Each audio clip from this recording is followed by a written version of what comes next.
Shalom saudara-saudariku, kita akan lagi belajar pelajaran firman Tuhan saat ini. Mari kita berdoa. Bapa di surga, berkatilah kami yang akan belajar pelajaran sekolah sahabat firman Tuhan pada saat ini. Roh Kudus menuntun kami, dalam nama Tuhan Yesus kami persembahkan doa ini. Amin.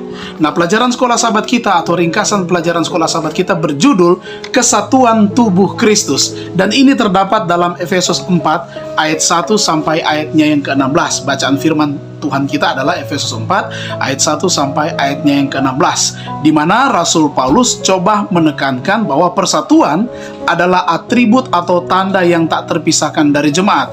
Persatuan adalah hasil dari keselamatan Tuhan, tetapi juga merupakan alat Tuhan untuk melaksanakan misinya bagi jemaat. Mari kita lihat.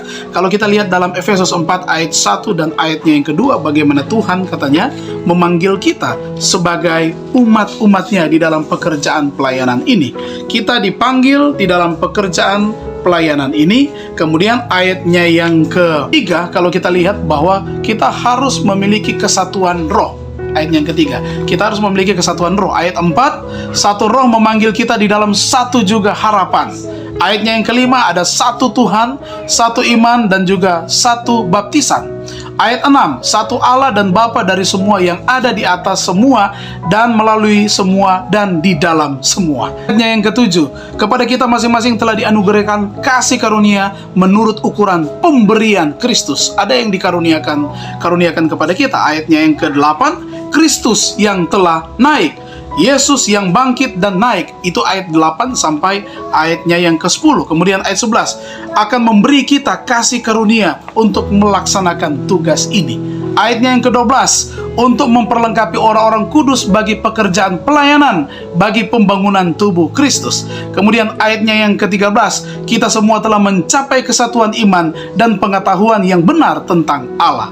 Ayatnya yang ke-15 dan ayatnya yang ke-16, Dia yang adalah kepala jemaat. Saudara-saudariku, dari Efesus 4 ayat 1 sampai ayat 16 kita dapat mengambil suatu kesimpulan.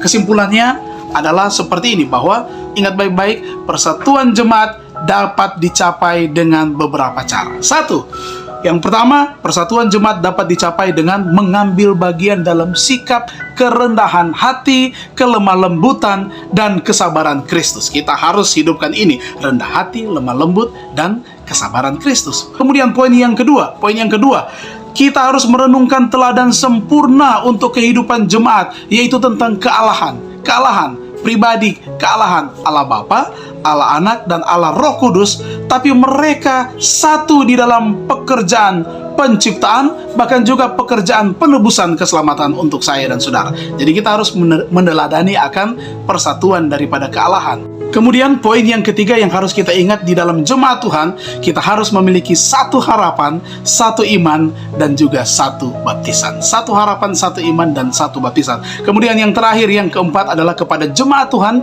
dikaruniakan karunia-karunia rohani yang melaluinya Allah memberkati jemaat supaya jemaat boleh bertumbuh, bersatu dalam satu tubuh Kristus, dan menyelesaikan misinya di dunia ini. Semoga Tuhan memberkati kita. Sampai berjumpa kembali.